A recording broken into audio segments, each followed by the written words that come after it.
Welcome, everyone, to Unsafe Space. I'm your host, Carter Laren. You'll notice that we've rebranded. We're no longer 751, but now Unsafe Space. Our new URL is unsafeshow.com, so you can catch us there. And today, I wanted to do a brief PSA about care bullying.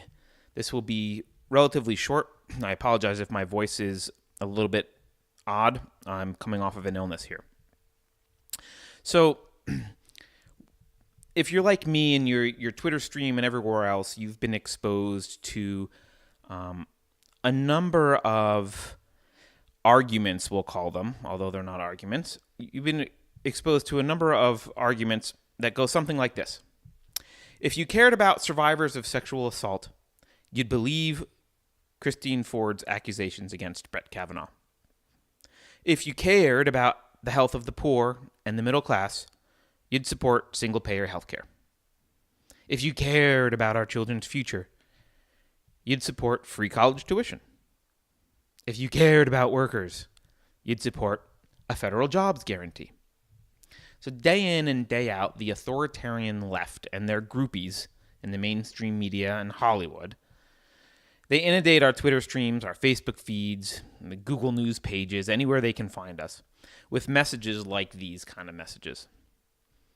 And they all follow a pretty obvious format. If you cared about X, you'd be on my side about Y. That's the format. Now, make no mistake, I called these arguments, but these aren't arguments, and they're not even meant to be arguments. These are threats, and that's what they're intended to be. The sole purpose of these threats is to intimidate you into shutting up and falling in line on any one of a number of issues. It's about manipulating your feelings. No one who actually cares wants to be perceived as cold-hearted, right? We don't want to be perceived as not caring, not caring about survivors of sexual assault or the poor or children. People don't want to be perceived that way. And the purpose of the threat is to imply that if you don't agree with the conclusion, everyone will think you don't care. You'll be publicly ridiculed. You'll be considered an irredeemable, uncaring slime. You'll be adorned with the virtual scarlet A. This time A will be for asshole. You'll be a pariah. You can kiss your social life goodbye. That's the threat. Now, instead of falling victim to this kind of emotional blackmail, which I'm calling care bullying, if someone tries these care bully tactics on you, first stop and ask yourself a few questions about what's going on. The first question to ask is, upon what kind of person is this care bullying intended to work? Right? In other words, if you didn't really care, would the threat work on you at all? I think you'll find the answer is no. If you didn't really care, you'd simply respond by saying, yeah, you're right, I don't care. Right? The threat only works on you if you care in the first place. This threat is using your own caring against you. People who make these kind of care bully threats, they're relying on the fact that you actually do care in order to intimidate you into supporting their cause or their position. It's an unscrupulous tactic, to say the least. But people who can't win with arguments often resort to any means necessary. And this is one of those means. The second question to ask yourself is the premise behind care bullying true in the first place? Right? In other words, if you cared about X, does it logically follow that you must agree regarding issue Y? Right? And of course, the answer to this is almost always no. Right? You might care, for example, about survivors of sexual assault, and at the same time, care to live in a society in which a high standard of proof is required before you destroy someone's career. Right? A standard of proof that requires more than suspiciously timed, vague, uncorroborated, and unsubstantiated claims from 35 years ago, right?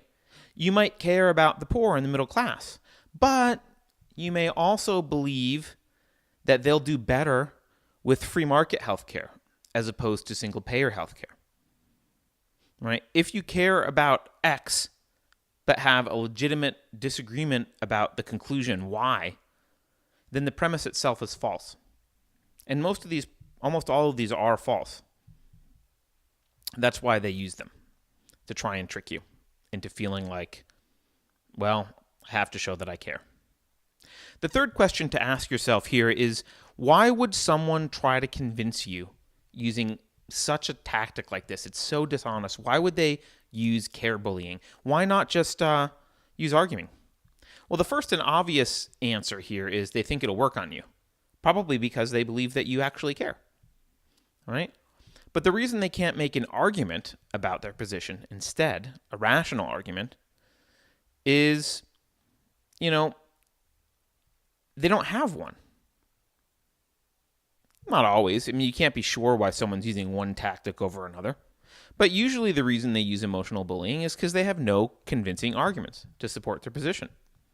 So emotional manipulation or outright coercion is all they have left open to them. All right? Usually, if they have good arguments, they'll make them. And so if they're using care bullying to get you to agree with them or to shut up, chances are they're out of actual reasons. So those are the three questions I think you can ask to try and help feel better about being care bullied and make the right decision about how to respond. Unsurprisingly, these care bullies aren't actually about caring, right? All they really want is for you to pay lip service to their conclusions, or at the very least, shut the hell up so they can go bully other people. Since their premises, they're not true to begin with, pointing out the hypocrisy of care bullies is usually pretty easy, right? So, the believe all women care bully movement happening on Twitter right now. I mean, great. Should we believe Juanita Broaddrick and Karen Monahan? Right? For those of you who don't remember, Juanita Broaddrick claims to have been raped by Bill Clinton.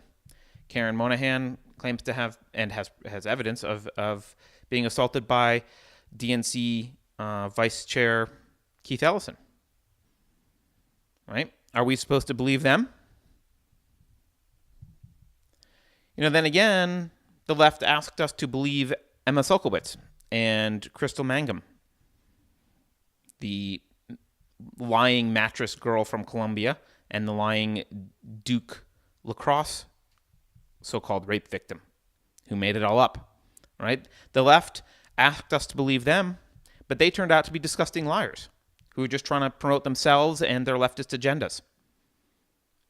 You bring this kind of stuff up, care bullies never have decent responses to these questions because care bullying isn't an argument. It's not meant to be logically sound. It's not meant to be universally applied. It's just meant to bully you on the specific issue they're using it for at that moment. There's no universal truth that's in it. There's no, moral premise that they're trying to make to argue for. They just want you to agree with them on the issue of the day. And they're going to use whatever method they can, and they don't really care if it doesn't apply or falls apart if you try and universalize it to other things. So the next time you encounter them, stand up to care bullies. It's true. If you don't capitulate to them, the authoritarian left may try and force you to wear a scarlet A, but if you do, you'll be in good company. Besides, once you call care bullies out on all their hypocrisy, the letter A can feel surprisingly comfortable. Thanks for listening to this PSA. A written version of this PSA can be found on unsafeshow.com. Please subscribe, like, and share this video or audio, depending on how you're consuming it. You can go to unsafeshow.com/subscribe for various options. Also, you can support the show at patreon.com/unsafespace, or you can go to unsafeshow.com and use cryptocurrency to do that. Thanks again, everyone. I look forward to talking to you next time.